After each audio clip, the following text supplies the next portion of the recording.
Welcome to the Slop Farm. Enjoy the video. In this video, I will show how to use the Fidelity Stock Screener.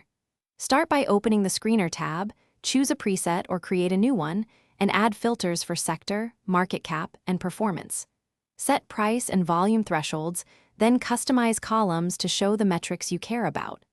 Run the screener, review results, and save your favorite setups for quick access later.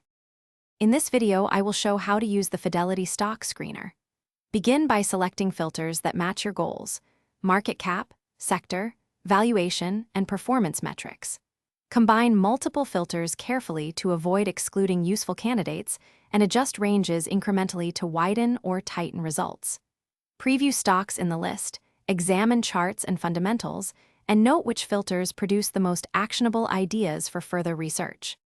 If you're finding this guide helpful, please subscribe and like to support the channel.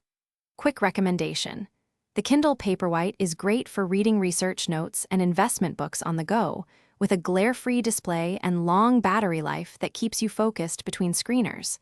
Check the description for the link and other deals, and pick one up if it sounds useful.